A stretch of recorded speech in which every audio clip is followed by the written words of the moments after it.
We All clearly right. don't know what we're doing. I don't know how to change the title. Okay, I don't see a title thing, so we're just gonna change the title later. All right. Um, So so welcome. this, You wanna do the intro?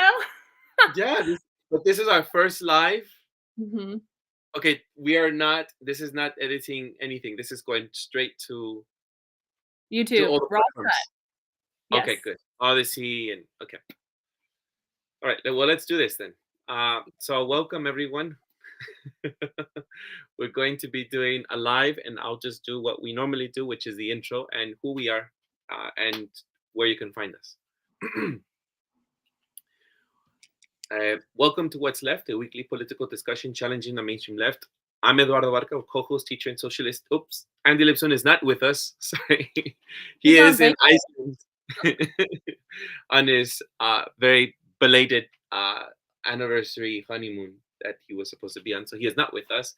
I'm with writer and teacher Jessica, and we're online at what'sleftpodcast.com. You can find that link to our site in the episode notes. You can also find our personal social media handles as at Don Eduardo Barca on Instagram, and Jess's Twitter handles as at jhomie89. Please subscribe, rate, review, turn on your notifications, and share your favorite episode wherever you found this episode.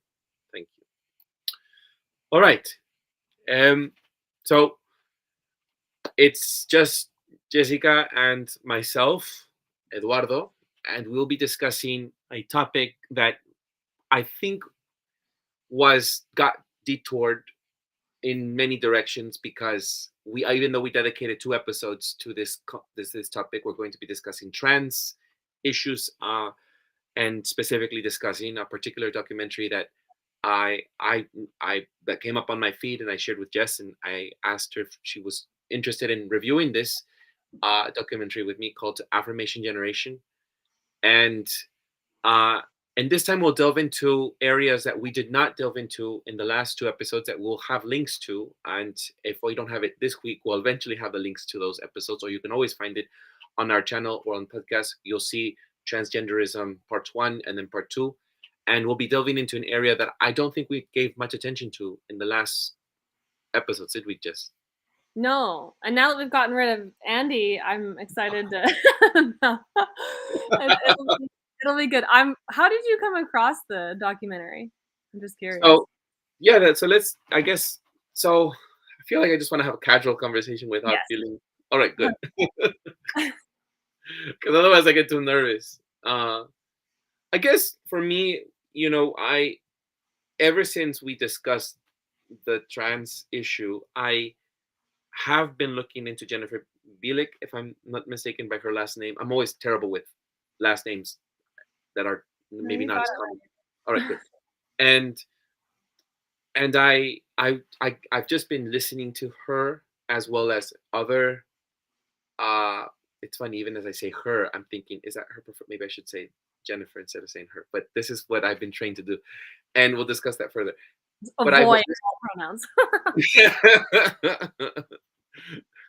but I was listening to her and then other folks, and on my feed suddenly, you I don't often have YouTube. I try not to be on there because I don't like to be. It's like another social media.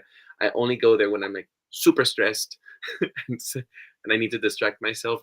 And what came up was recent Megyn Kelly's just I told you about this her interview, not interview, excuse me, her statement, just her statement on her stance on transgenderism.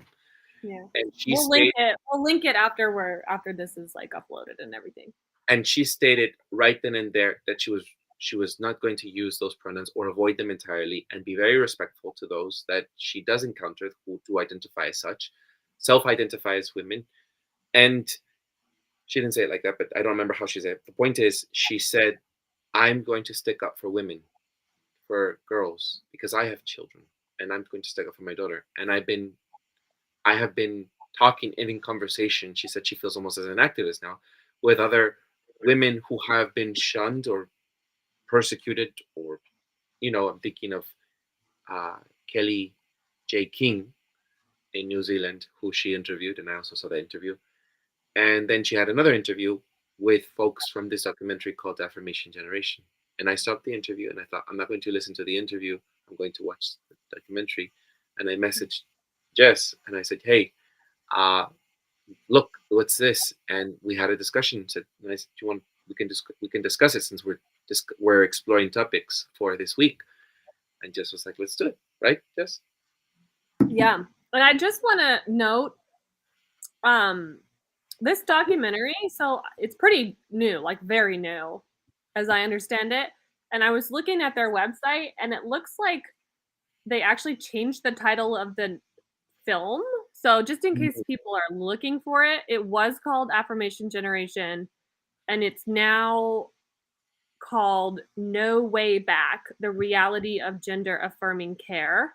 So Mm. I think they're kind of doing like a re-release. It's actually going to be in theaters, I think, sometime this month. Mm-hmm. Um, but we'll link it. You can right now the whole documentary. I think it originally was released on Vimeo, right? But it's on YouTube. I watched on YouTube the whole thing, which I'm surprised that they are allowing it to stay up. But for Right. now, it is. So we'll link it wherever we can find it. But yeah, they changed the name of it. So just in case anyone's confused. Well, thank you for that because I would have continued calling it Affirmation Generation. Well, That's what I personally, I like that title better. But I don't know. There's probably reasons why they and I changed it. and I am seeing on Twitter that they put No Way Back, the reality of gender affirming care. By the way, folks, if you see me constantly turning over to this screen, I have two screens. This is the research screen, and this is the live And stream. if you see me doing this, it's because I have one tiny. I always wondered what you were doing, Jess. uh, anyhow, so I guess where we can start is I've I think you've been in this you've been doing the work, reading and uh immersing yourself. You are a woman, you know. You've been trying to you've been trying to fight for safe spaces, protecting sacred women's spaces. I guess this is you've been in this for a while. I'd like to know first before I just even share my own experience. How long ago would you say before we dive into this, if I may ask, just how long ago have you been into? Because I'm you grew up in a pretty liberal environment. I mean, I have as well, both in Mexico and in this country. I have been mostly in cities, and yeah, I lived for some time in Emmett, Idaho. But I think I was maybe too distracted trying to learn how to fit in. I don't think I was paying attention to trans issues at all at that time.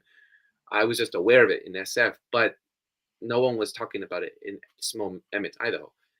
So I guess for me, that's the question. Where did you suddenly get this epiphany that you must start being conscientious of being protecting women's sacred spaces? I saw your Instagram, by the way, and you talk about fertility. You discuss things. This is a constant conversation. I think even the safe spaces you create at yoga and things like that. And speaking of yoga, I'm sorry, but just occurred to me there was this trans folk person that self-identified trans that was at a yoga studio and was flaunting it and made a lot of women uncomfortable. And unfortunately, right now, I think they're in a legal battle with a suit because they were discriminating against this trans-identified person, which I didn't even know about. But Megyn Kelly was reporting on it, and I thought, oh, I never even heard of it. It doesn't show up on Democracy Now. Doesn't show Yeah. up anywhere. KPFA. Anyhow, back to this question. So Yeah. you are in this work. Yeah, I mean, you're making me to sound like more of a heroine than, than I am in terms of like fighting for it. But I mean, yeah, I grew up in a liberal household ish. I mean, my mom's English, so I don't know. She's never really participated in like American politics. Obviously, this is everywhere now, but yeah, I mean, obviously, like we were stoked when gay marriage was legalized and all that sort of thing. I will say, like, I mean, I have never actually believed that anybody can change their sex. Um, But there was definitely a period where I don't know, I'm so bad with, like, years, but I guess, like, by the time I hit grad school, it was starting to become a lot more mainstream, at least in that culture. It was, like, becoming a lot more common to go around and say pronouns at the beginning of meetings, stuff like that. I don't think it was nearly on the level of like just ubiquity that it is now, but it was starting to get that way, at least in some spaces. And so I was in Seattle starting grad school, and I always kind of thought like internally, like this is a little ridiculous. It's pretty obvious, like who's a man, who's a woman, but I was sort of that stance of like, what does it take away from me? What's the big deal? I can just go along with it. And so I would just kind of like not challenge it, just kind of ignore it. Like I never really would say my pronouns or anything like that, but it was just I would just sort of okay, like that's fine, whatever. You do you, I'll do me. And then I would say like when I started to get deeper into grad school and especially the intersection of academia and the environmental movement in the Pacific Northwest, which is like, I mean, those two things like the most, sort of liberal spaces you can get in some respects.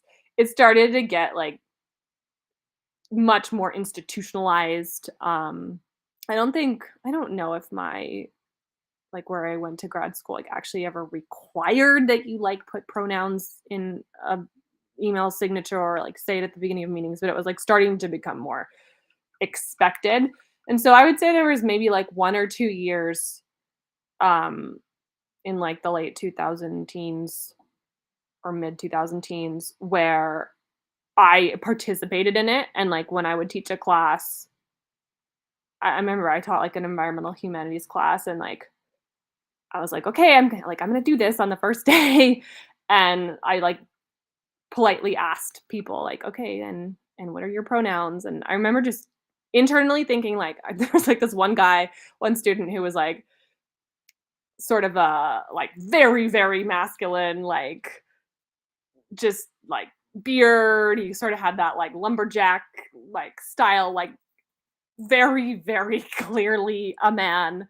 And I remembered like just because the previous couple of people, I had asked their pronouns and I kind of felt like, oh, I have to do it for everyone to like make it equal. And so I just remember like saying to him, and your pronouns are he him? And just like hearing the words come out of my mouth, it just I was like, this is ridiculous. And that I think that was kind of like the peak of my sort of level of I don't wanna say indoctrination because I never actually believed that you could change your sex, um, but in terms of, like, participating in it. And then, yeah, like 2018, 2019 was when I started to, like, become much more enmeshed in, like, radical feminist theory, and I started teaching feminism classes, and that's when I was like, I'm not doing this anymore because I started to see that it's like that whole idea of like it doesn't take anything away from us actually is total BS, and it and it does take a lot away from women as we're now seeing with like the escalation of it in sports and yoga studios and locker rooms and prisons and all of it. So yeah, I don't know. I played along for a little bit, but not anymore. I would find myself if I were you at that time, um, alone. It seems like I mean I would because I'm thinking there I'm beginning to see maybe it's just my feed, but I'm beginning. I was on Tuesday. I went over to have dinner with an educator from SFUSD, and uh, he wanted to say something around this issue, but because I identify, if people don't know, I identify. I really don't like to identify as anything. I'd rather not. Um, but I think what most people I label me, if someone had to categorize me, it'd be bisexual, uh, pansexual, whatever. And so I've, I've dated women, men, and have also been in relationship with people who have self-identified as trans, but not. It's been very not a lot of experiences, and I guess my former colleague was talking about the issue very gingerly because of my identity, I guess, which to me isn't my first identity. My first identity to me that comes forward, that's the most important, is being Mexican, really being human, but just Mexican culture, everything Mexican. That's to me, like, I think of my country more than I think of who I want to sleep with, more than so. I think about who I want to sleep with more than I think about my nationality. That's so funny. I don't know it to hear an SF. It's such an important thing, you know. Of course, I And totally get what you you mean. know what I mean? And I'm like all thinking about my country, and I'm thinking about my patriotism. Food. uh, anyhow, so back to this. So I guess he was just trying to touch the subject without trying to hurt my feelings, and I was I was like, I know what he's trying to get at, and I said, come out with it already, because I don't like any of this. Like, what are you trying to tell me? Beating around the bush. And he said, oh, I just don't know how I feel about children identifying as trans. I'm like, oh, well, we just should have that conversation then. And I Yeah. said, how poignant is the word? Sorry, I'm always asking just for the words. Poignant? How poignant? You're always asking me, and you're almost always correct. Poignant. Yeah, you said it Poignant. right. Poignant. I I read a love lot. So I the words and the vocabulary are right here, but I don't always feel confident using them or pronouncing it. So how poignant that here I am at this week, having gone to dinner, but also going to discuss this subject. And I think at that conversation, I think something hit, Jess. I think I finally got that I'm take a stand on some issues. It is tricky for me. I'm still in transition. Like, I'm in mid cocoon here, like, I don't know where I'm at, because there's a lot of things that I'm trying to grapple with myself. So maybe if anyone who is listening or watching, viewing this, might identify with me more so as someone who is considered part of the LGBT community /T or -T, right? Uh, and I think I have been taught a certain way here in U.S. American uh, liberal politics. In Mexico, it's a bit different the way that trans, and I think you saw, I give you that podcast to listen to, which I can also link. Yeah. And so I might just find areas where I'm not sure, Jess, if we're going to agree or not in this conversation. But there's a lot that, especially after this documentary, the conversation I've had this week with my former colleague from the school district, and conversations I've been having with loved ones, that I'm taking stands in areas that I'm thinking no more. I realize I'm not, and I think you know what I'm going with, given the documentary title. I think it's done for me with children. I think especially, how much, Jess, I very much am protective and just so conscientious about children's development and the desire for their well-being, that I have making a very strong stance that I don't think that they should be messed or touched with in any way, and especially not being used as a guinea pigs by this pharmaceutical and whole medical industry complex in trying to mutilate our children. Basically, that is it. I say that confidently now. I wouldn't have said it before. Um, I have felt very hesitant because as I and many other people keep hearing the fear mongering, or the thing, if you don't, and I think I even use this, and maybe this episode might be for our siblings, your sister and my brother, just because I've been having conversations with my brother, and you also have. Maybe I shouldn't talk about that, but but I know that for me, uh, I don't want ever a child to feel that they are not loved, accepted. Um, I would never want anyone to feel, like they are rejected. So it touches my heart when people say, "Oh, if they don't get this transition, they're going to die by suicide. So I get very emotional if I think of something like that. So I guess for the longest time it was, this is the path for them, because they have to. Otherwise, you either have a daughter, male to female, or you have a son, female to male, or you don't have a child at all. Is what I would often, even myself, repeat, Jess. And I feel that's what you understand what I'm saying, Jess. That's what we're told. Yeah, yeah, and I was glad that the documentary brought that up of like, one, it's just not accurate that this Right.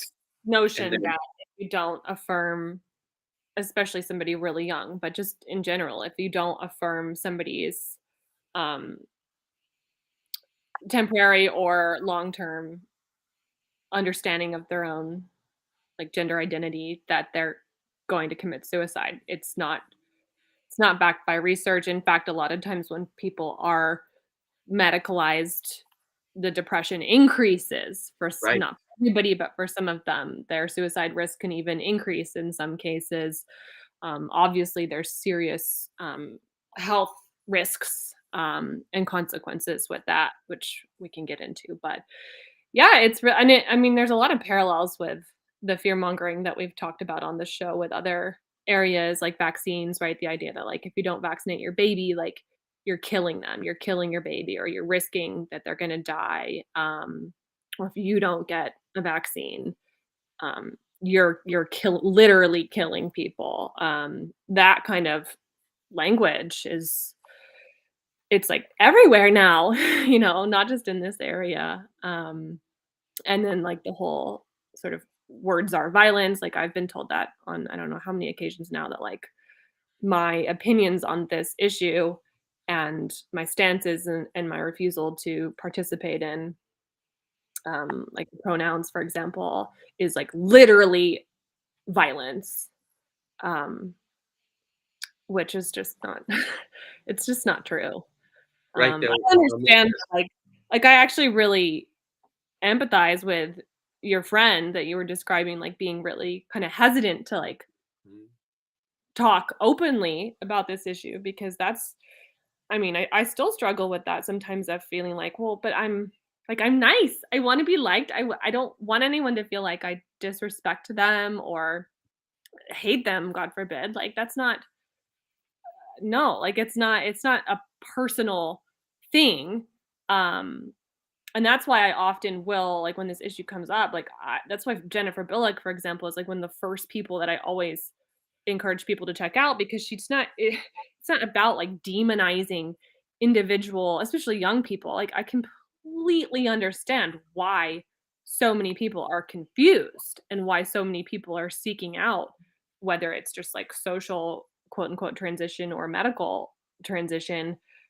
Of course, I mean it's everywhere. It's being shoved down our throats by like every corporate power in existence on an international scale. It's immensely powerful propaganda. So I don't have any hate at all in my heart for like people who identify as trans. I mean, maybe beyond like the male billionaires, like we've talked about like Rothblatt and people like that on the show. Um, but what I have issue with is the whole ideology and the whole construct of it, and obviously like the practices and the people carrying out these like mutilations, as you called them. And that it's just so easy for people to kind of dismiss the debate by being like, well, you're being mean, you're hurting people's feelings, which like nobody wants to do that. um anyway, you were going to say something and I just No, you're fine. It is. I have. I know folks that identify as trans, uh, and I am close to one or two. One has sadly now passed away, and even this person in particular had other mental health issues. Now Mhm. that as we look at this documentary, which I invite folks to do, if you have been on the fence on this issue, I'm choosing to speak to people who may have gone down, or who maybe are still attached to the liberal point of view. That's my folk. I know last time we were discussing this trans issue, uh, someone was trying to attack me and like say things about me. I think if you got it, you got it, and if you want to be that way and in your area and criticize me for still having this dialogue, I think that whatever, I don't care. But for folks that maybe might be thinking I'm now going to be, as a lot of people I'm sure are going to say, I'm transphobic now. That's what you're labeled as because you're not supporting trans children, uh, or I might be critical of some people who I think are maybe using uh, the transition to a different gender to be able to mask other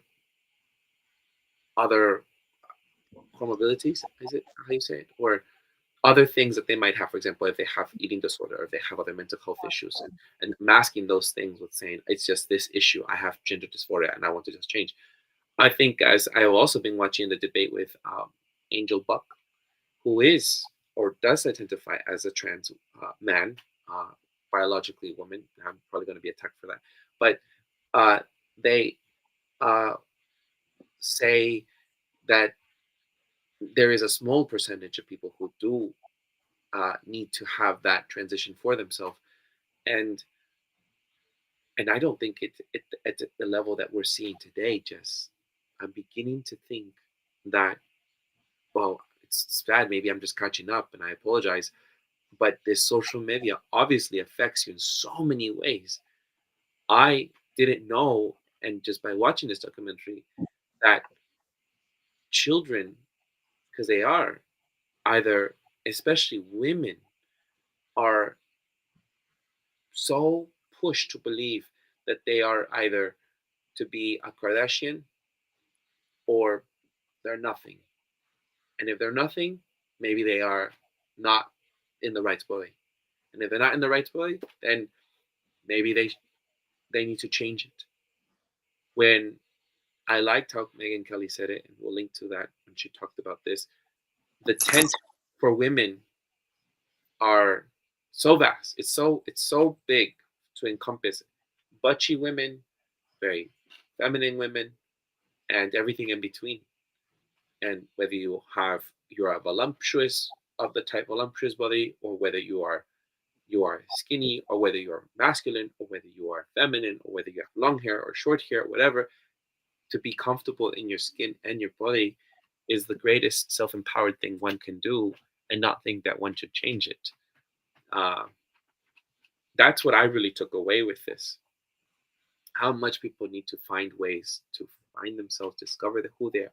They are what they look like, and we're not. You're not going to be a Kardashian, which is a lot of surgeries. Yeah. Do you want to Yeah, say? I mean, I always just come back to like, I mean, like, let's take your example because you have so many amazing children in your lives or who you've had in your life. Like imagining whatever, 14-year-old Saul or your nephew, and like imagining a reality where you're saying to them, like, yeah, you're in the wrong body. Like, there's something wrong with your body. Like, that to me is just wild to say that to anyone, but obviously to a child.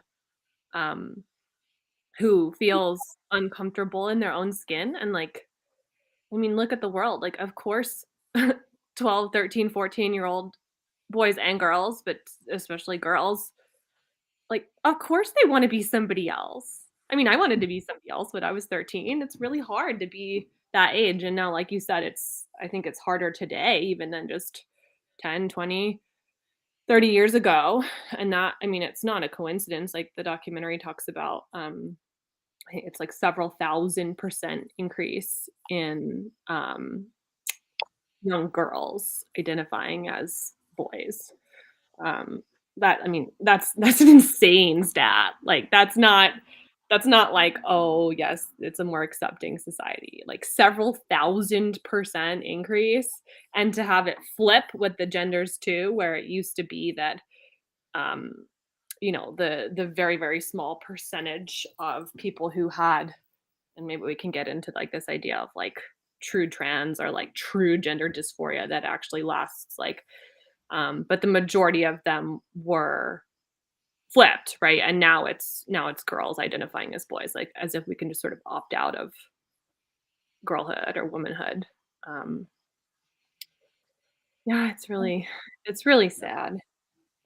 But I mean, what do you think about like, yeah, you brought up Buck Angel, who, yeah, I mean, is, I don't know what I say, she is maybe in her 40s, 50s, and has identified as a man for many decades, um, and has surgically altered herself, like, and that, I mean, that's where I actually get like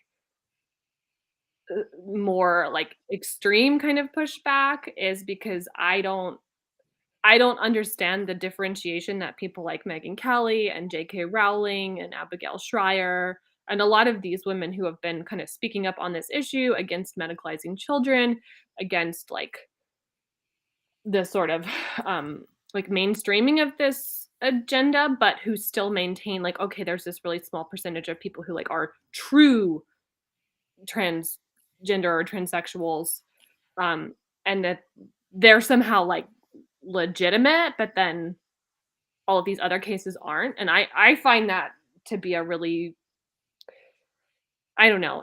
I think in some ways it's one of those things where it's like, I don't know, limited hangout. I don't know if that's the right word, but it sort of allows like a certain amount of pushback, but it's like they don't want to go so far as to just say like, no, like men can't ever be women and women can't ever be men. So I You're don't know. like you're like Kellie-Jay King. Yeah, yeah. No I mean, such thing. she's she's much more. I mean, whether or not you agree with her, her stance is far clearer Yeah, than these yeah. other people. I think I was convinced. Look, maybe as I said, and I'll repeat. I'm just going to be a broken record here.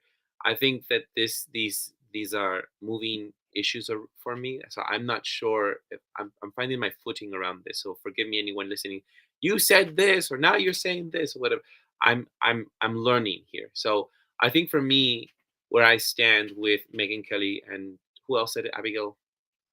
Abigail Schreier's book got a lot of attention, Irreversible Damage. Very Yeah, similar focus to the documentary that we watched. yeah. So I think that.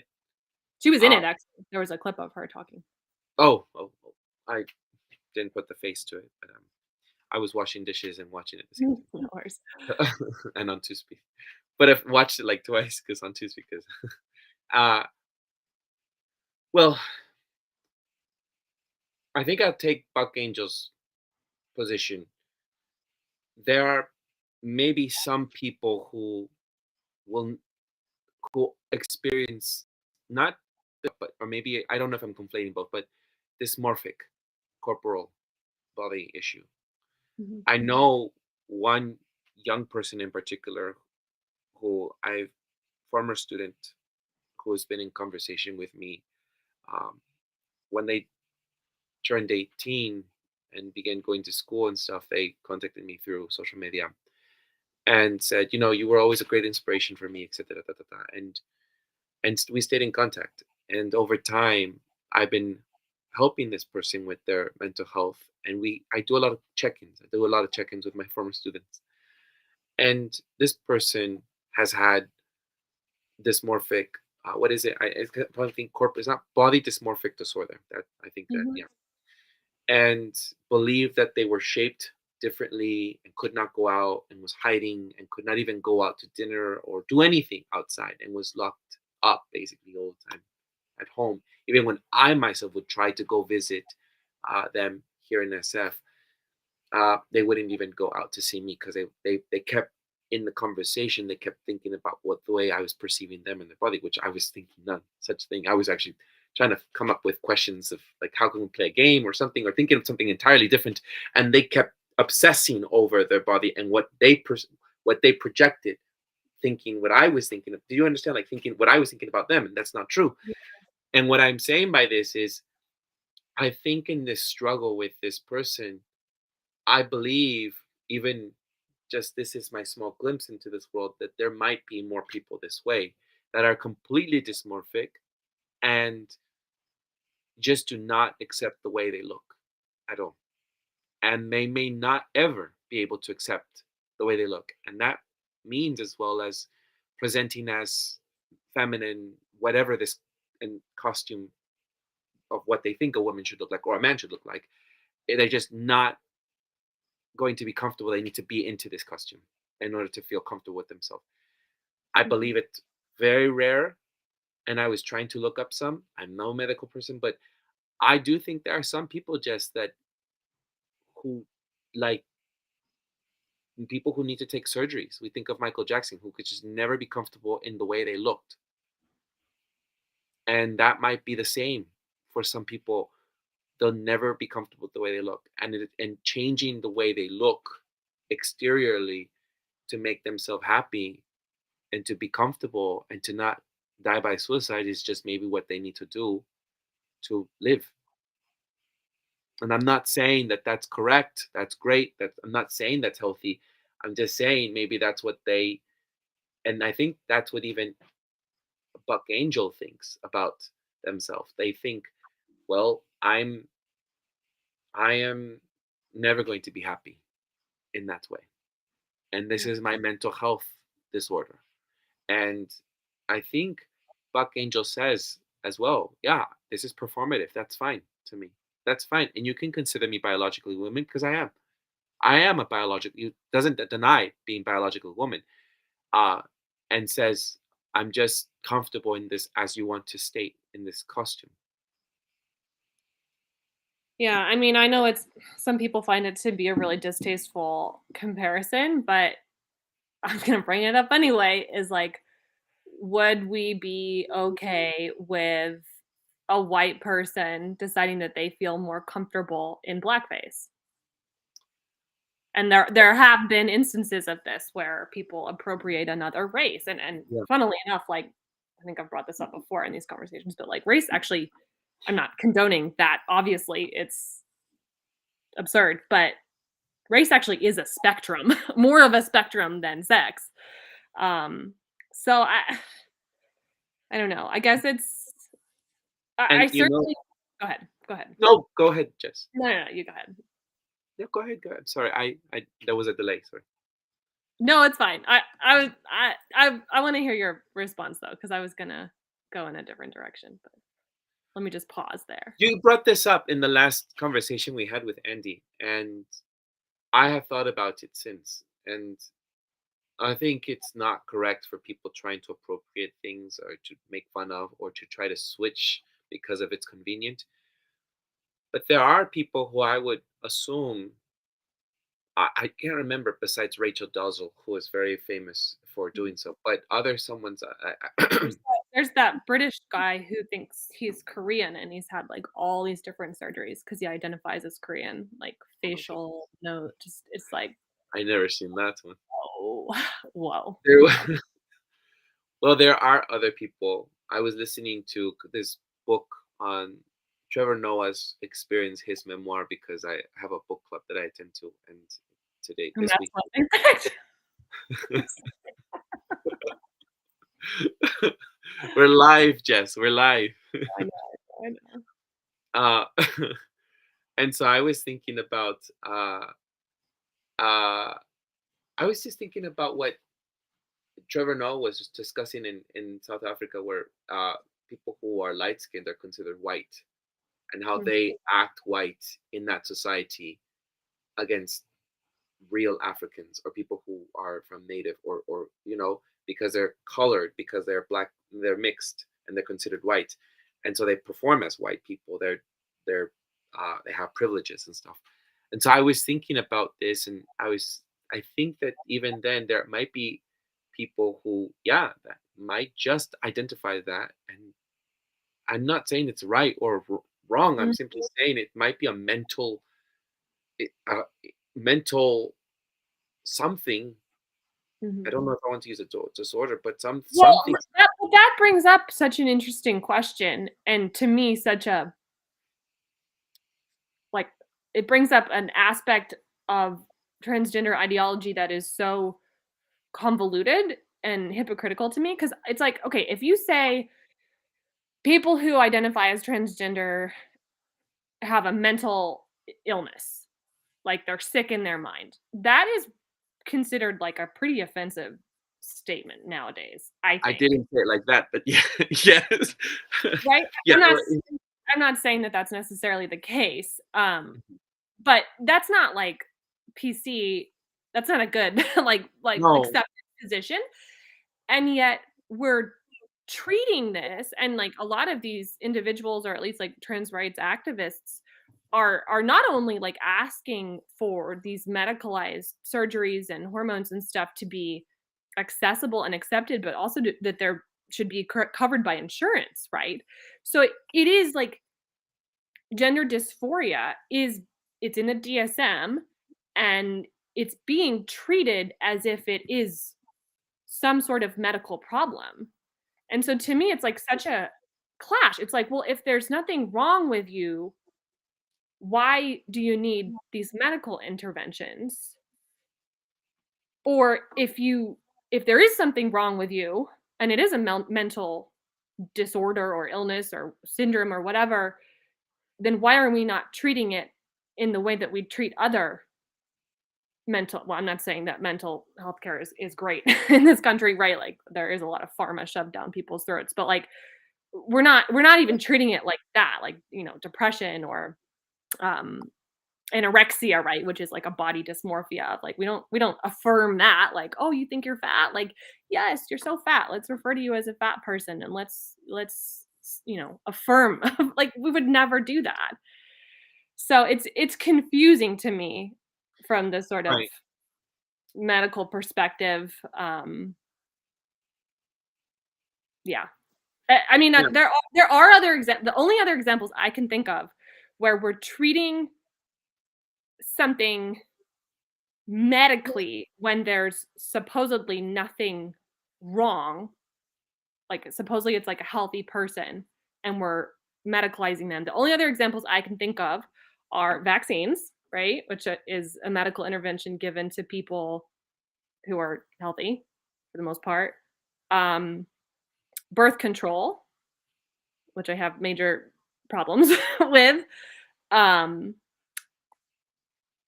is that it? I mean, are there other examples of this that you can think of? Like it's a really,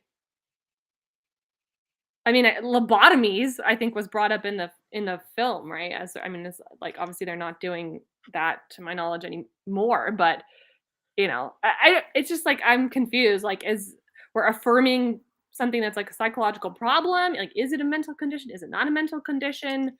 Uh, there's a lot of euphemism of like I treatment. I I think I think what you're touching on, Jess, is that maybe that's the danger of even conceiving the notion that there are a small percentage of people that need to have this. I'll just use Angel Box's word because they said costume in this debate that I'll link to, and I don't think I'm going to be labeled transphobic for saying costume constantly, but but there is this costume that they might need, whether it's costume of a woman or a costume of a man. That this Well, what percentage is is that? just Like she wants to wear overalls? Like fine, sure, go for it. overalls and have a beard and be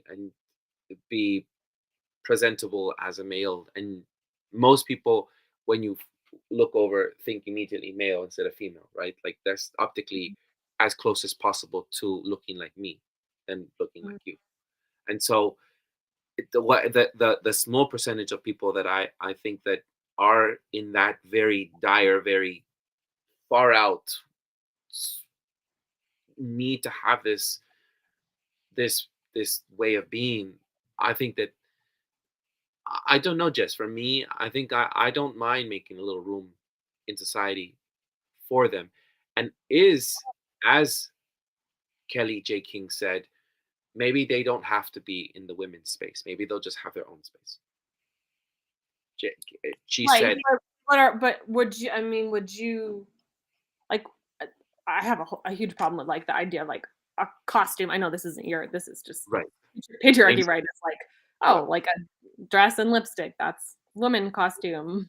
I don't really like it, but Whatever, right? Like that's I don't give a shit what people want to wear. I mean, no. I know plenty of guys who have long hair, and yeah, probably they get like people occasionally mistake them for a woman from a distance, and vice versa. Like whatever, your hair, the way you dress, all that stuff Unfortunately, is all this stereotypical. just stereotypes, right? But then when we're talking about, I mean, where it becomes a problem to me is invading women's spaces, which you just kind of addressed, and then the medicalization of it. So I mean, like you're saying, you think there's a certain amount of people who this is just what they quote unquote need. Like, do you mean the medicalization as well? Like, would you Oh, don't like cutting into healthy flesh? I don't. I'm still trying to figure this out. No, I'm not trying to press you. I love it. No, no. I think that all of this is up for discussion. I think that as a collective society, I'm beginning to think as I was listening to a viewing. I keep because she says it. Kellie-Jay King's interview on Good Morning UK or something, but she was with some other trans person in the same interview space, and she was pressed and say, well, what do you do with folks like India, the woman presenting or person who identifies as trans person who's there, India, what do you do with India there? And Kellie-Jay King said, well, I don't want to discuss. She kept trying not to discuss specifically about this person. She said in general, right? Because she didn't want to attack, because she also doesn't want to be like, I'm not trying to disrespect this person, but I'm saying, if you want to feel safe and you don't feel like you can be in a male space because of what could happen to you, create your own space, but not in women's space. I thought, oh, well, she's not entirely opposed to maybe just this other space.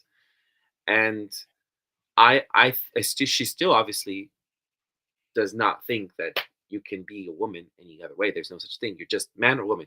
That's it. It's very clear.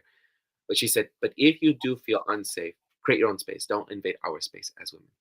And so I think that is maybe where that's my middle place. I think for me, it's if there are people who are in the mental health capacity to be able to only think nothing else, but that they have to be performing in our society as something else other than what they should do, which is love themselves for who they are and what they are, and not worry about what people say. And no matter how much you tell this person, and they still cannot access an area in part of their area of their mind to be able to accept themselves, and they have to do this, fine. Then seek a place, or as a society, we create a space, because I'm not necessarily, I'm opposed to the death penalty. I'm not necessarily for also people getting harmed in any other way. I just don't think that we should be having anybody just suddenly affirming themselves, like here they are in California, where I just learned by, again, making Kelly's reporting, which I had never heard of before, people suddenly switching their genders last minute so that they can be in women's prisons. I think that's ridiculous. That's not what I'm for. you know uh so if someone has, and been like Buck Angel for however long Buck Angel's lived, they've been this way and they need a safe space, fine. Some other smaller space is available to them. And if they want to be inviting to someone who is self-identified as a man, like I'm a man, you're a woman, and we want to be open, they want the, sure, we can be in that space. But I do think that there should be a safe space for what you all as women. I don't think I should be invited in those spaces for women that have the need to have that co co-loving existence of each other's space circle, Or just like to not be raped, right? Like in a prison, like yes. Yeah. I mean, just we're literally at that level. Like there's been rapes in women's prisons. They're passing out Yeah. condoms in California women's prisons. That's crazy. And as far as I mean, I think the biggest thing with the whole like there's this small minority, or maybe not the biggest thing, but like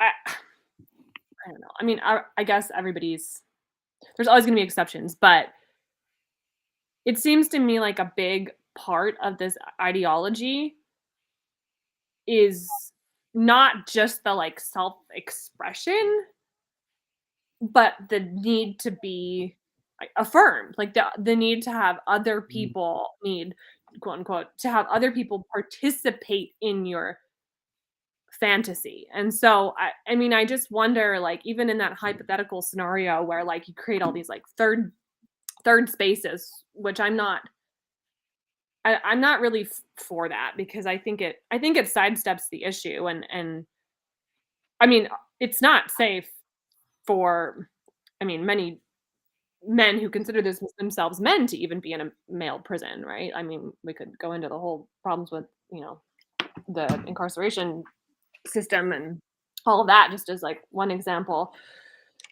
But I mean, hypothetically, we create all these like third spaces and safe havens and whatever, and gender neutral like third options. Um, I am not convinced that that's really going to satisfy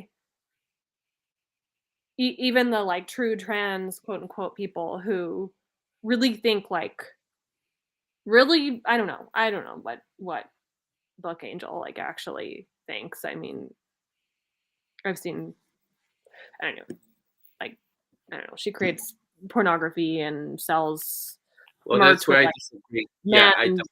man vagina images. I mean, it's like there's a whole other like Yeah, there's that. that area that I'm not in. I mean, That's it's what. kind of besides the point, but I just like the need to have other people, especially when it comes like autogynephilia, which I don't think that's every person who's identifying as trans. I think there's a huge aspect of like social contagion. I do think there's overlap with actual mental illness like depression and also medications like psychosomatic medications. Oftentimes, like those are being paired with puberty blockers and hormone therapy and stuff like that. Um, but like part of autogynephilia, which is a portion, I don't know how big it is, of trans identifying people, is like this need to be witnessed and affirmed and recognized as like that costume or whatever, right? And that to me is like, well, I'm I'm not Right. willing to do that. I'm not willing to participate in a fantasy. Yeah, and I mean, no one can. I can't tell if someone is being racist towards me. I can't tell if someone is looking at me sexually. I can't, because I cannot read their mind. I think this is going just to happen. We have sick people living in our world. I once remember living. I was in Boston, and I was living in I don't know if I want to talk about this. I was living in a certain area, and then there was a someone who was registered as a pedophile in my area. You can't avoid there are going to be sick people in our society. So do I don't think there's a register base for these people who I may not be able to pronounce the word, just anaglyphia. Autogynephilia, or you could say AGP. AGP, thank you. So I don't know if people who are going to be uh, declaring themselves as AGP. I find that sickening that people would do something like that just to please a fantasy, and asking us to involve us and to participate in something like that. I find that completely disgusting. I don't want anyone to perform in society, trying to make us feel guilty about their humanity, and really they're trying to make us do something that is, so that I don't know how to solve that issue. That's not something it's not, obviously I don't have the answers to a lot of these questions that are going to come up for us. I find that disgusting if anyone is doing that, and forcing me, if I don't know anyone that has done that to me, that asked me to call them she or him, or to address them as a lady or to address them as a male, and simply for their fetishism. So whether I was hired for this, because when I was in sex work, there were people who did get off and I do remember people who did get off, and it was very strange, and asked me to do things, and I rarely ever uh, did some reenactment of something like that. But there have been people who have hired me to do something, or like to watch them, or to role play with them, or to do something, and I found it very odd, and I know it exists. So I'm not going to sit here and be like, well, Jess, that's what percent. No, it exists. There's a lot of people actually who do this, and I have even former sex worker friends, well, not really friends, but people who I know that have been requested to do something like this, for men to dress up as women and get off of this. Mostly men, been mostly, that's the experience, at least, and but we're talking on the ground, and so it does exist. So I do think, and I would find that horrible if anybody is using trans label to market themselves as like, you are being transphobic and you're not accepting me and my human rights, whatever, just simply to fulfill some fetishes, right? So Yeah. Well, how and do that role play is actually a really interesting term. I mean, yeah, obviously it has like certain connotations in like the world of sex, and particularly in the world of like pornography. And I mean, I think porn is like a huge aspect of all of this. Um, but yeah, I mean, like role play, or even like all the queer theory, like that is the word Judith Butler always uses, like playing with gender. And it's like, well, it's not playful when you're talking about like cutting into people's bodies, or you're talking about rape, legalized or illegal. Like it's not play, right? It's, I don't know. There's just, I think the documentary actually did a really good job of just highlighting like the extent of just the euphemisms, which we all know. I mean, they're in every aspect of life, but it's like, I mean, everything from that, like, to like the ways that people define like the circular definitions, and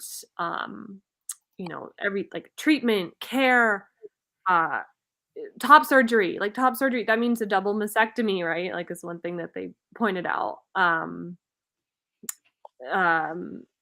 Even like the with the medical model, right? Like it's literally called the informed consent model. That's what they call the system where you can basically go in some states, not all. And, in Oregon, it's medical consent is like 15, I think. You don't need a adult or parent to sign off. You can go in to a gender clinic, and you can participate in this informed consent model where they maybe tell you about a couple of possible side effects, and you go ahead and you walk out with testosterone that day. That's not informed consent. It's not even fucking like in the same world as informed consent. And so it's just, I mean, the language, like a lot of focus now is being placed on like the word woman, right? And like all of this gender neutral language. Of course, the pronouns have been a thing for some time now. The capture of language is a huge aspect of like how this whole ideology has been able to um like infest society, I think. I kind of pivoted from the role play thing. I don't know how I got there. well, about that, Jess, I am. By the way, for anyone who is viewing, I know there are 5 people last time I checked. Please take time to write if you have any Yeah. discussion questions that you want to ask us, or something that you want us to explore. Anything. I'm watching the stream on my other screen, and I'm seeing that there are 5 people watching us at this time. So if you are, wonderful, and feel free to go into the chat and ask us anything. Even if you disagree with us, you can say it. Yeah. 100%. Yeah. Say it So now, because they may pull the video later. Pull the video. And he's gonna kill us if this gets taken down before he can even get it onto iTunes and everything. uh, Uh, uh, anyway, you were gonna say something. yeah. I think it was, you were saying role playing, something pornography, role playing. What else you would say? Playing with gender. Uh, I think when people talk about playing with gender, I'm not sure about Judith Butler's position. I haven't really read a lot of Judith. I just articles. Who the hell can tell what she's talking about? She's like the worst writer ever. I'm so convoluted. I think what She won an award for worst sentence of the year in all of everything. There's like an award people do it every year, and it's like literally the worst written sentence, and she won that award one year. That inspires me just to finish my book. And so when you tell me something, well, I saw your arch nemesis has a new poetry. No.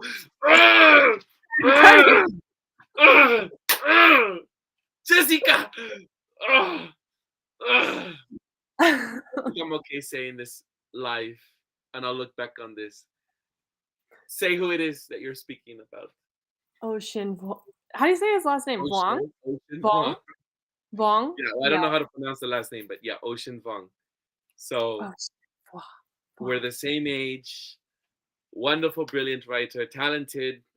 Love his work, but I do feel a little envious. Not jealous. Difference. There's jealousy and there's envy, and I don't feel jealous. I feel envious of where he's at and everything. So, are you saying you want to be someone else, Eduardo? I think that makes you human. All right.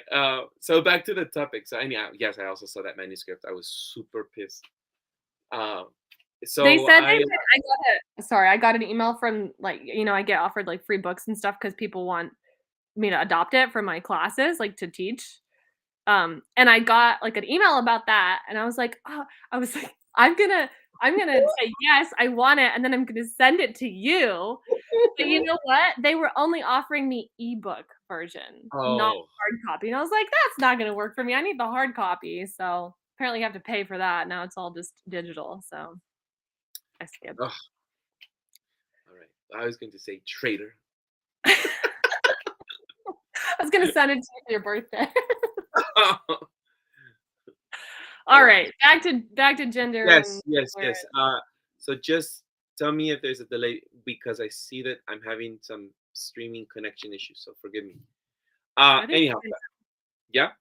You're fine so far. So anyhow, back to this topic. So I guess what I would like to state about this is, when people talk about gender playing, I guess I can't speak to Judith Butler. I'll speak for what I realize now, where I'm changing around this. I used to actually say something similar. Well, what about if we're just gender fluid? Or what if we are? I guess now, as I'm thinking and reflecting on this and my stance before, I think I was just trying to say, I'm tired of being stereotyped that I have to be pressured to be masculine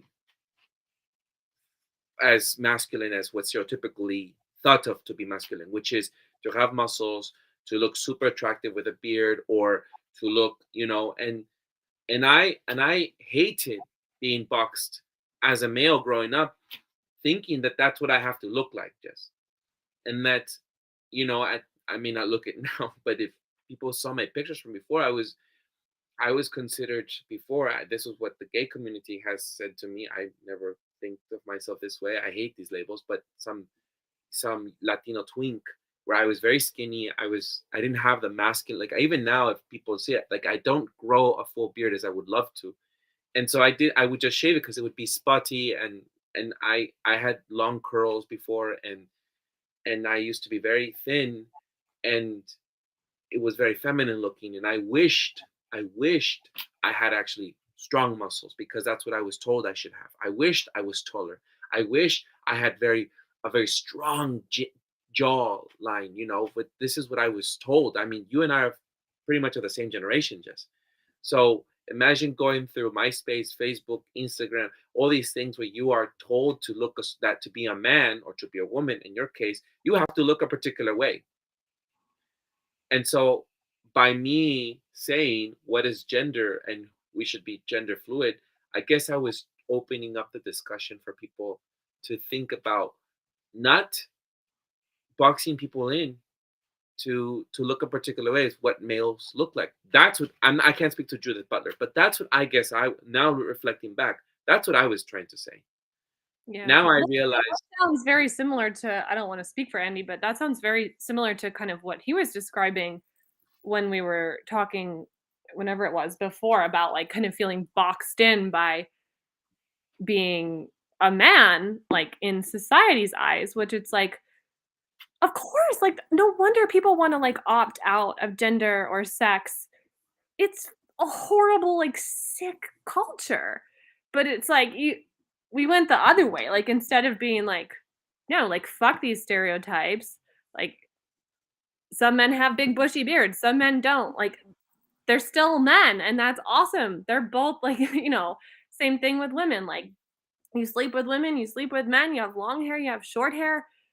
Like instead of being like truly accepting and seeing the culture for what it is, it's like everybody went the other way and is like, well, we'll just opt out. And in turn, a lot of this, all of it really, I would say, and I think regressive was the word that was used in the documentary, which is accurate. I think that's a good word for what it is. It's like, I mean, how do you define gender without relying on a set of just misogynistic and gross cultural stereotypes? Like I don't know how to define it any other way. Like uh, maybe I don't know. Tell me if there's another definition, but it just seems like so much of this, like even like a 6-year-old, their 6-year-old boy plays with Barbies, and it's like I think a good portion of liberal culture now, like legit, is like, oh, maybe he's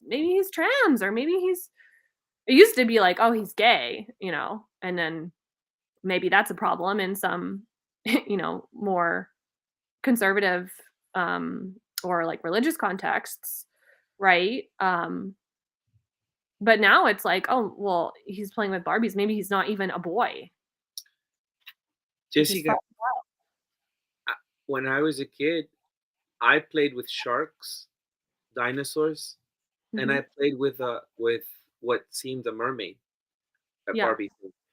Yeah, and I climbed trees and I played with Polly Pocket. Like, okay, that's like whatever. I mean, I don't know what would if I imagine if I was living in today's world, what would I in SF, maybe not in other places of this world, but what if someone saw me with that mermaid thing? Yeah, You yeah, know, I love the way the shark would move its fin, and the way that the doll's hair would move in the water when I would be in the bathtub. yeah. I just love playing, and when they were friends, and I imagine someone would have looked at that and told my mother, "Hey, you might want to check in with a gender doctor or something, or whatever." Yeah. You Well, know, and that's the whole like homophobic undercurrents.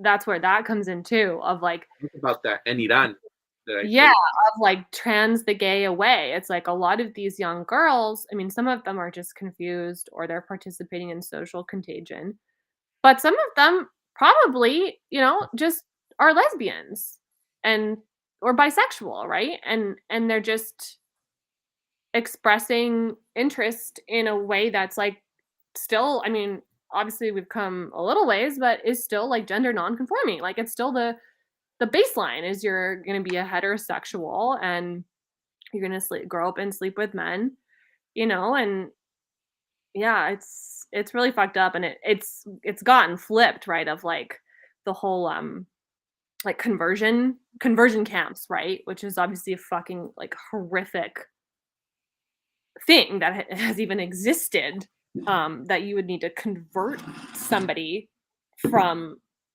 being in love with who they're in love with, sleeping with, consensually who they want to sleep with. Um, but it's like somehow now flipped, and to me, like what these doctors and corporations and gender ideologues are doing actually is reminiscent of that. Like actually they're the conversion cult, um, literally trying to convert girls into boys, or like selling the false promise that that is something that can be done, and in the process hurting a lot of I people. I was thinking about when those I think it was two therapists who were speaking about this issue, Hmm. that no, you're supposed to affirm whatever some young person tells you if they tell you they like to be called a boy, or they think that they are, or even if they are showing some signs and they didn't even think about it themselves, you just provide them the language for, you know. I was thinking about that, when I was. It's interesting. I didn't. I never identified as trans. I never had these issues, but I think by sharing this experience of mine, people will probably get what I'm trying to get at. When I was in here in the USA, I went to high school here in the USA, and I probably said this 1,000 times because it's the reason why I have this cross cultural background. I spent months in Mexico, came back to study late in the year, and then go back and forth. But I remember being in high school, and there were there were I was exposed to more uh, self-identified gay boys. They were they were seniors, and they were most comfortable in their skin. They were very feminine acting, and I always knew there was something. As I've never been of that person. I've been in relationships with mostly women. I've never been in relation. Well, I mean, I'm talking, my 30-year-old self, not talking about relationship mostly with women. I was just 14. Uh, but I never, when I was a kid, I never felt attracted to boys. Never attracted to boys. I've never felt that way. I was attracted to Olympia, and if Olympia, I send this to you. She's still in contact with me through Instagram. Olympia and Angela, and I was a. Uh, can you guys mention the name of the documentary again? It's called Affirmation Generation. Put it in there, Jess. And Yeah, if you so, in the YouTube, you'll find it. yeah. Affirmation Generation. And so I guess what I'm trying to say is, like, I never felt attracted to boys. I developed something sparked when I was 13, only because the boys would start messing around with each other and hit each other with towels in the locker room. I don't know what that did to me. It's like everyone's calling me a faggot, but they're doing all this kind of weird shit in the locker room, and I'm wondering, aren't they Very supposed to be? homoerotic, I'm thinking to myself, I'm acting really, I'm a look goody two shoes Jehovah's Witness boy, and I'm not. I'm focusing on changing and going home, and all these masculine, heterosexual with girlfriends and everything are hitting on you and comparing their sizes or whatever, and I'm thinking, why are they calling me faggots again? Anyhow, so something sparked there. I don't know. We can maybe psychoanalyze a different time. What I'm trying to get at is, by the time I was 14 and I was in high school, uh, I began doubting my attraction. Okay, maybe it's maybe more than this. I was confused because I was like, I still like women. I'm not sure why I'm beginning to have fantasies in my dreams about maybe having some. No worries. For some of my fantasies were growing.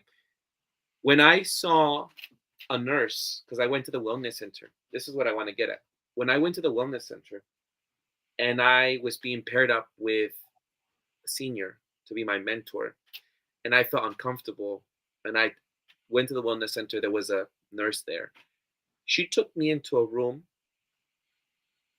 and she spoke to me, and I'll never forget this experience. She said to me, you do you feel different? And I said, what? Do you do you do you think that maybe you might be attracted? There's nothing wrong with it. Maybe you've always been this way. I'm like confused completely. You know what I'm speaking about, right? And all these prying questions. Maybe you've always known and you need someone to tell this to. I'm like, what is going on? And trying to extract from me, accept that you are a homosexual, that you're gay. And maybe, and I felt really like it was very Is invasive. this a wellness center at school? Nurse, it was a nurse A at, school nurse, okay. I'll say where too, John O'Connell High School, San Francisco, California. This was a nurse trying to make me say something that I wasn't even aware that I mean, I'm still trying to find my own footing and the language around it. And maybe I wasn't even sure if that's what I wanted, you know? So it was that. And when not to make this story too long, by the time I was 15, I had said, "All right, I'm gay." Because it was the faggot comments. It was a lot of Spanish language, joto, maricon, all this. And I said, okay, fine, I'm gay. But then I started going out with a girl named Victoria. And I'm not in contact with her anymore, so I can't shout out. But I went out with this girl named Victoria, and people were upset with me. And they said, you can't do that. You're gay. You're not supposed to do that. How is that possible? Like, you're not. And I was suddenly confused, Jess. I thought to myself, what? But you can't, because you can't go backward. Apparently, I didn't know you couldn't go backward, Jess. You weren't gay enough. And so there was a social worker that I was seeing at that time who was, because of my family background, and I always will thank her for ever saying this to me. She said, because I said I'm gay, I came out to her. She said to me, "Oh," she never said, congratulations, you're finally out," and made this whole hoorah whatever thing about it. She said to me, "Huh, maybe you might want to hold back on just saying you are." What? That was not SF liberal thinking. And she just said, maybe you are attracted to this person or that person at this time, and that might change. You don't know. Why don't you just, how about just being you right now? What's Eduardo like? Not How old were you at this I time? was 15. And she said that, and I was really upset, Jess. I was upset because I had thought that's what we were supposed to be doing. You see on YouTube, especially our generation, the whole YouTubers started to come out, all this outing of like coming out videos, and people are, saying that they have to be accepted, and coming out stories. And I read books on it as well. And I thought it was my coming out moment, and I wasn't being praised. I was really upset, Jess. I thought, here I am, having had the courage to say something to someone I confided in, and they weren't applauding me. They were saying, hold your horses. You don't know who you are, and you're still in the process of figuring out who you are. Why don't we just be okay with just that, discovering who we are? And you might, and I, now looking back, I realized then that was the most healthiest approach. She was not pushing an agenda on me. And when I raised my foster child, I did the same thing. I never pried, I never asked, I never forced, I never said anything about I simply said, exposure to enough healthy relationships, and then they will decide for themselves. I'm never going to ask, do you feel this way? Are you? Megyn Kelly said on the interview that her son was being asked in school in 3rd grade, are you all still identifying as boys? Something like that. Jessica? And it's like, what kind of question is that? It's not my job, because I've worked as an educator before, to be asking our children. That's like straight out of a page from the straight ideology playbook. It's like, it's the same thing. It's two ideologies. It's the Christian Judeo straight ideology, and now this queer ideology that we're forcing people to think either you're straight or you're supposed to be trans or whatever. Why not do what that social worker did with me, and what these therapists were saying in the documentary? I'm not going to affirm what you're saying, because you're just telling me some version of what you're saying at this time of your life, and that might just change. I'm not going to affirm, because as you know, Jess, kids and adolescents constantly change what they're saying. So I'm 32 years old. I don't know what labels, like, I don't know what I want to be when I grow up. It's like, why this need to be like definitively I am this? And I think you see it now, like with the whole gender ideology, like so many people, like it's not even like one label's not even enough. It's not like gay, bisexual, like it's like you have to have like a string of that's why yes, I mean, it's like I'm polyamorous, pansexual, non-binary. Like we had a guy come into the school last week who said his pronouns were and they and she, and he identified as trans and non-binary. And I'm like, even inside your own oh my bizarre goodness, I better not laugh. how can you be both? How can you be she and they? How can you be opting out non-binary, but you're also transitioning from a man to a woman in your own like it's just like why can't we just I don't know. There's just oh, Hi, it's crazy. Alison. Hi, Glad. Allison. It's so cool that people are watching live. Yeah, that's so sweet. We I was never gonna even share sorry, go ahead. no, we never even shared what time or what we were doing. Yeah, We would at have the end known. of this, maybe we'll share our plan for next week, but, Right. gosh, okay, we've No, been going for, like, an hour and 20, so maybe we should try to yeah, wrap it up yeah, relatively yeah. soon.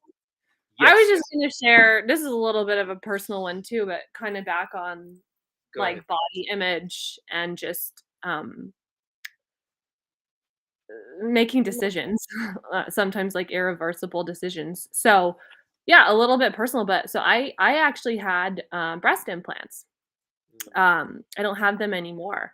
So, I'm not I certainly would not, like, equate, um, that to like, that experience to, like, thinking that you're transgender or whatever, like, I don't know what it's like to be thinking that you're, like, as a woman that you're not a woman or as a girl that you're not a girl. But I do know what it is like to be so I mean, frankly, like, out of your mind mm, that you are willing to pay someone to literally cut your perfectly healthy body open and fuck with it mm, for an aesthetic mm, thing. And I mean, I did this I was, like, well into my 20s. mm, So, like, I mean, forget about, like, being, like, a 13-year-old. I'm talking about being a full-grown adult mm, who was, like, relatively confident, like, comparatively, felt like actually, like, I would say, like, pretty confident with my body, even, like, that part of my body.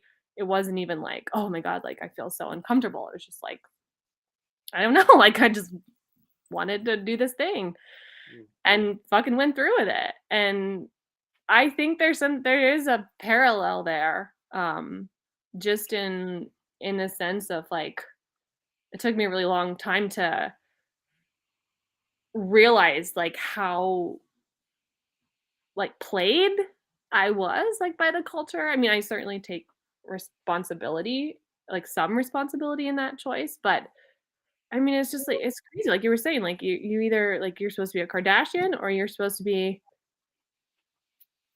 A I don't boy? know. Yeah, a boy, and it's like, I mean, if that's, like, how crazy I was, as a full-grown adult, like, relatively confident, relatively educated, like, I can't even fucking imagine being a 12-year-old right now, especially if you're coming from, like, a background of trauma or you have, depression or you have, like, a broken home or I mean, it's just insane, and yeah, like, thank God that nerd or that who was it, who said to you, like, you don't have to make a Oh, it's this so oh, it was a social worker. social worker, yeah, like, thank God for that type of a person who it like, doesn't just, like, push you, like, do this, um and it's just I mean, I don't necessarily see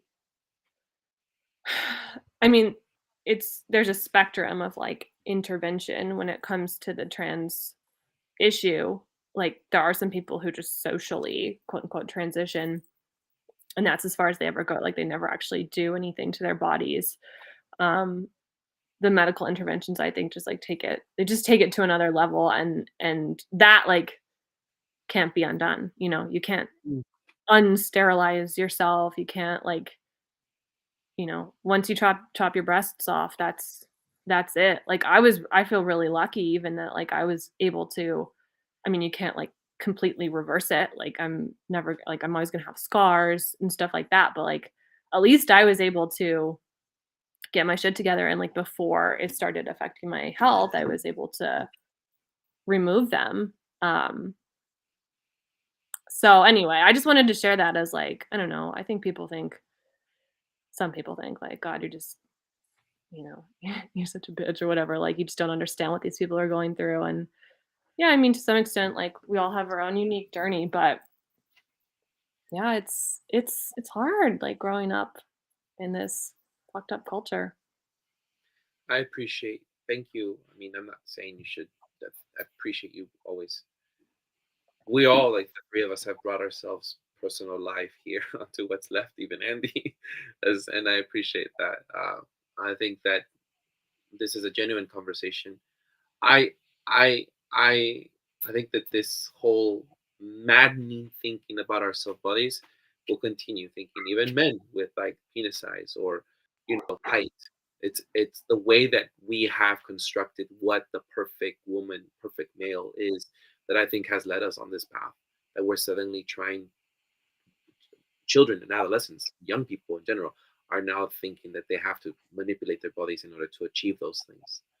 Do you know what I mean? And it is awful. It's awful, awful that we have to think this, that we're not perfectly in the way that we are.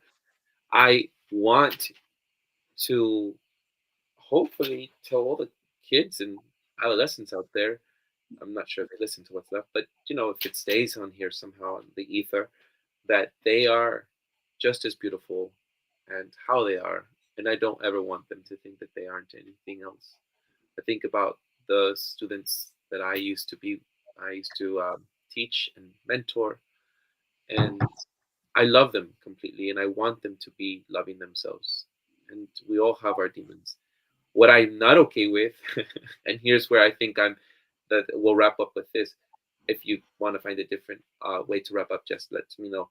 But is where anyone will try to snatch either from the left or the right what we're saying and misconstrue it. Because I think this is an honest, healthy discussion on a challenging this topic that, to me, even having this on live is kind of giving me a little bit anxiety, because I don't know what people will think and say about me not editing what I wanted to transmit. Most of the time I'm trying to edit, it's only because I don't want people to confuse what I'm saying. I don't want people to take a clip from me and misconstrue it or something. And I don't know how you feel about it, but I imagine that you also feel like it could be socially assassinating, this kind of stuff that we're having a discussion about. So I don't want anyone from the left or the right to be taking things out of context and to destroy us. To be able to, I think we've both been very genuine, and we may have disagreements, Jess, and I'm still trying to find my footing around this. But I hope that people hear this, listen to this, and they really do find a way to make sense of what we're saying, even if they don't agree. You know, um, Yeah, it's very easy to weaponize it. I mean, like, I always just feel, like, kinda lost in this conversation because, like, obviously I'm not in line with the liberal at least the contemporary liberal perspective, and I certainly, like, I mean, I'm a feminist, like, the right doesn't typically align with, especially, like, a rad femme. I mean, that is like a leftist, old school leftist, but leftist position, and usually in terms of women's rights, like, there are, like, the abortion debate, for instance, and, there's a lot of disagreements that I have with the right, but, yeah, I think it's really important. I actually see a lot of partnership on this issue. I don't know, I mean, relatively speaking, like, I'm seeing more, like, willingness of, for example, like, rad femmes and then conservative women who, like, have some genuine disagreements on certain issues, but are willing to sit down and, like, find common ground and work together, even organize together, and that's amazing. Like, we don't have to agree on everything, but when you see something that is just really wrong. I mean, just simply wrong, like, yeah, sometimes you gotta team up with people who you've given me the courage to come out and have this discussion, Jessica.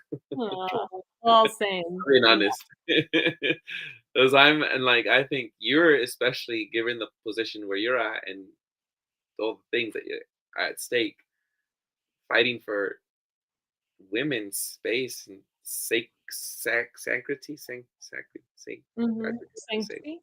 sanctity of it is it, like Kellie-Jay King being mobbed violently in New Zealand simply for having women speak. You know, that Yeah. to me is courage, and I'm I'm in a position as a man in a patriarchic society where I can maneuver around and still, you know, but women are not. Women will be assaulted, attacked. Yeah, I think she's doing a really good job of like kind of exposing, through her like basically nonviolent direct action of just like going to places and trying to speak. And she's really exposing like how insane some of the opposition is. I mean, she's like this little like 5 foot British like stay-at-home mom and just seeing just the force that she has. Yeah, she's amazing. So she definitely gives And me I courage. and I want to be.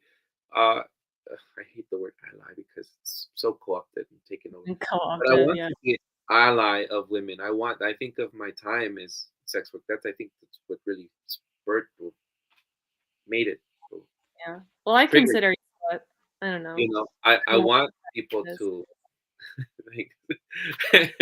I want my cousin, my 14-year-old cousin, to feel safe in this world, who I've Yeah. had live with me.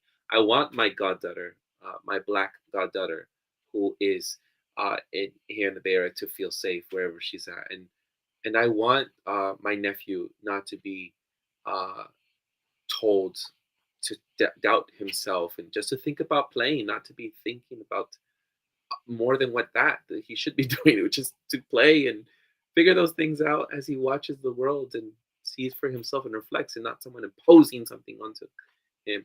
And I Mm. want, my nieces in this world to go to a place and play sports, which we didn't touch on, and not to feel like they didn't have this space to the opportunity to be able to compete fairly. I don't know, that's an issue I'm grappling with, but I want the children in my life and the women in my life to have those safe spaces. That to me is most important, and that's what moves me. It's not trying to be right or whatever. And I know that for you, it's mostly self protection, really. As a person, it's like I think of you as like, needing to fight for that and for your sisters. Well, I don't really even see it as like I don't think there's really a choice because it's like we can try to run from our biology. We can try to run away and find like some opt out, like through transgender ideology or something else, or money, transhumanist technology, whatever. Pick your dystopian, lie.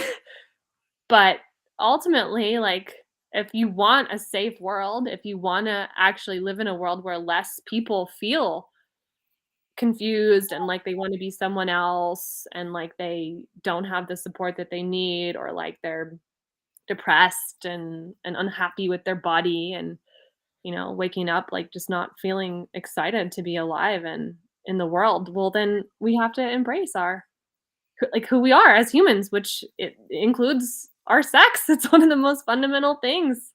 So we have to figure out how to be at peace with that and embrace it. And I think when you start to do that, I mean, even in my own small little ways, like I still obviously live under patriarchy, I still live under capitalism, but even just like the small lessons that I've gotten to experience on my journey, and I'm sure you have, your own, Eduardo, like, you mentioned like fertility, like that was a huge eye opener for me to see to like start learning what I should have learned in fucking school in like the 6th grade about the fertility cycle and how it works and how to be like in touch with my body and actually to have it be like this beautiful I don't know, like synergistic, is that the word? Synergistic?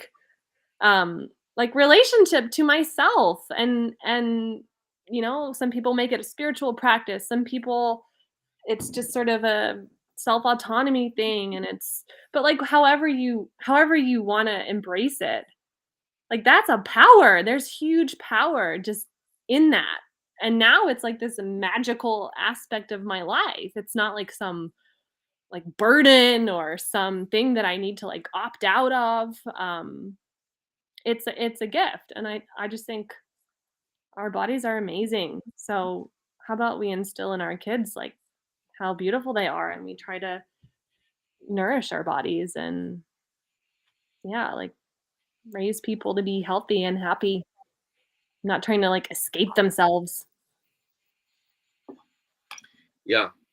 I was just thinking as you were speaking how much we could do an episode. Sorry, we should probably we could do an episode on the women's health, and focus on that. And I would just love to just sit in and ask you questions or invite other women onto this space, and That'd then be we so can just do that. And then from there, like even I feel that there is also trauma and things going on with men and why we are, Mhm. also men's Totally. health. I remember I think I told you in the UK I was at this music festival I was working. It was called Buddha Fields. It happens during this time in June, and I remember having to work so much because I was just trying to survive and I didn't have places to. I go along with this circus and from music festival to music festival in the UK, from Scotland to Wales, all over. And then there was at Buddha Fields, there were two spaces. There was one space for women and one space for men. And I was not invited into the women's space, but I saw from the outside how beautiful they had transformed this space. That it was like a marquee with flowers and made into a fairy garden. All these women they were lesbians and just women and non-lesbians. They were just, I don't know, they were just women who also were in heterosexual relationships. They just didn't have to be lesbian. I'm just saying they entered into like a lesbo island, and they were doing whatever they were doing. I was not invited, but I shouldn't, as well as I shouldn't be invited, but they were having that sacred sanctity among sisters to be together in whatever way they present themselves as, like just how they look, voluptuous, skinny, whatever, tall, short, whatever. And then there was this other place for men, and then I saw on the agenda, because I did go in for that one, obviously, and they were talking about being in touch with your feminine side as well as men, but also being very in touch with your masculine side. And also, how do we challenge the parts of ourselves that we have that trauma, which is also the stereotypes we've had to be lived with, and accepting our bodies for what they are. They're not always going to be this masculine, perfectly shaped, sculptured, uh, like the sculptures of Italy, whatever. They're also going to be as we are, and we had also dramas to deal, and we were doing they did a lot of vocal uh, chants and stuff like that. It was amazing. I don't know. I feel like I'm doing a disservice to this, but there are these spaces for men and women so that they can heal in the fucked up world that we live in, that force people to be stereotypically male or female. Well, I'm going to my first like proper women's festival in 2 weeks. So I will report back and see if it. You should tell us. I want to know. Yeah. Should we close out? Yeah. So before you do the outro, maybe we should just say, are we planning to do the same thing next week live? Yes. So if anyone is Next 6 Thursday, people, 7 p.m. I don't know what our topic will be, but 7 p.m. PST, Pacific Standard Time. So it'll be Eduardo and I again because Andy's still going to be gone. So if anyone wants to hop on live, that'd be cool. Yeah, 7 p.m. next Thursday. Oh, and unrelated to what we talked about today, but if anyone's been following the couple of episodes we did about Thacker Pass, really unfortunate news from yesterday. So they've been basically arresting Indigenous land protectors there. Been a rough past 24 hours, I think, down there. So if anyone wants to check out the Thacker Pass, like Twitter, social media website, check out Max's coverage. And I think there's information there available if you want to help, even stuff like obviously monetarily, but because I think there are probably some of them going to need bail money, but also just like calling the jail, calling whoever you need to call to just see if we can lend a helping hand in any small way that we can. So yeah, at the very least, check out what's happening down there, and all the best to everybody. Thank you, Jess, for saying that. I completely forgot in the beginning to mention it, but I appreciate you reminding this important thing. And it's unfortunate because you and I had thought about maybe going over the summer And I possibly only have dates available maybe for August, but maybe they might not be there by the time. Yeah, they destroyed the whole camp, and seems like the aggression's really escalating on the part of Lithium Nevada and their cronies. So yeah, hopefully more to come, but yeah. You want to Well, close us out on that yes, sad yes, note? yes. All right. Well, thank you everyone who tuned in, and I appreciate even though it was unannounced, uh, for the various people that came in and out, because I was watching people come in and out. So thank you. Well, that does it for this week's episode. What's Left is a weekly political podcast slash channel challenging the mainstream left. We post information about our topics and our guests on the episode notes, where we found this episode, or on our blog at what'sleftpodcast.com. And if people are not listening to this maybe a week or 2 weeks later, you can always find our stuff in the episode notes where we found this episode. What you can find our blog at what'sleftpodcast.com. You can find past episodes to this podcast slash channel there and connect with us. I remind folks, if you like anything you have heard here, please subscribe, rate, review, turn on your notifications to any of our platforms on Spotify, iTunes, Podcast, Stitcher, Google Play, BitChute, Odyssey, YouTube, Rumble, or Telegram. And you can find our blog and any of those links in the episode notes where we found this episode. If you would like to give us feedback about something you've heard or suggest something for us to cover, contact us through our blog. I'm Eduardo Barca with co-host Jessica, and we'll have Andy in 2 weeks or 3 weeks. 3 weeks. Yeah. Yes.